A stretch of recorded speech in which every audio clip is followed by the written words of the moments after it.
Well, if you were to say that the Lucknow Super Giants were in trouble, that would be the understatement of the year. The battle of the new franchises has seen Gujarat right on top in the first 10 overs, starting with the very first ball of their respective franchise histories. 47 for 4. It all started with KL Rahul dismissed off the first ball by his former teammate Mohammad Shami, who's had a dream spell. 3 for 10 in 3 overs. Some felt maybe he should have bowled his 4 out on the trot.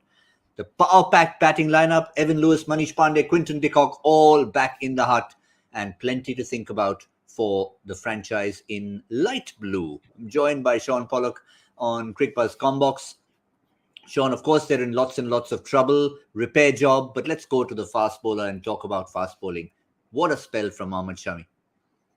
Yeah, it was brilliant, wasn't he? You're given the opportunity to take the new ball, opportunity to set the tone, and I think it's the modes of dismissal that are most impressive. The lengths that he hit, often guys are back of a length because they're scared in the shorter format to get hit over their head, but he held his nerve top of off. I mean, he knocks over 2 stumps or 2 bails, really, and then a perfect length to KL Rahul as well. So credit to him. We gave him a bit of a rap on the show before the game started about how he's worked things out. His lengths have been good. He's adapted his game accordingly, and he was just spot on. Nothing better. First delivery, pick up a wicket, but that whole extended spell of 3 overs, maybe the temptation was to hold him back, say, listen, only go for the 2, but I thought Pandya did the right job. And then with the bowling that they've got, I wasn't upset by the fact that he didn't push him for the 4th. I do like to see it if it is a guy's day every once in a while. But they've got depth there. And the fact that Hardik was going to bowl as well means that I'm happy with holding him and giving him that one more over to come.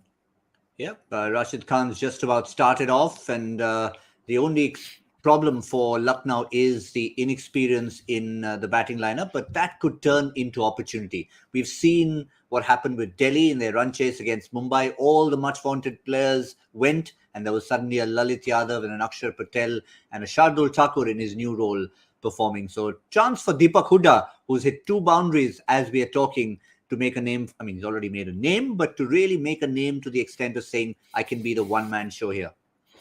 Yeah, doing a good job. They absorbed. They had to. 4 wickets down, you've got time. You don't have to be helter-skelter. You can absorb a few balls and get yourself in and try and get something that's competitive. You never know. If you guys get to, or these guys get to 150 or 160, I know that would be a bit of a push. But then all of a sudden you've got something competitive to bowl at. And the other thing that you never forget in the IPL, particularly in the early stages, is you don't want massive losses, because that net run rate eventually will come into play. Even when it's not going according to plan, just get competitive, try and compete, take the game as deep as you possibly can. You never know what could unfold. So the opportunity for them to stay to claim and also create a bit of certainty about them for the rest of the season. It's probably worth looking at their squad or their 11 to see what batting is to come. One of the Pandya brothers is padded up and ready to come in next. We know what he's done for Mumbai. It'll be a different kind of role for him here, as and when he comes in. Ayush Badoni is the one who's batting with Deepak Hooda at the moment. And as far as the batting order is concerned, if they put Mohsin Khan above Ayush Badoni, maybe they feel he can do something with the bat. We wouldn't want to go as far as Ravi Bishnoi for them to contribute. So I think these 2 batsmen out there know that, and they want to do what Chennai did. Chennai looked out of it in the first few overs against Kolkata. And of course, they had MSD. That's a different matter. But their mindset was, as you said, to take it deep. Yeah, I think Krunal Pandya also knows these conditions. I mean, he's played there countless times for Mumbai. But yeah, I mean, that was the game. That was the first game. I mean, Dhoni was brilliant in getting his 50 and getting the score to something near 140. They've got to be angling the same way. And then maybe they've got to take every catch that comes and bowl superbly well. But it's still a long way off to get that competitive total. So we'll see if they can do it. Sean Pollock suggesting 150, 160. If they got there, I think it would be a minor miracle.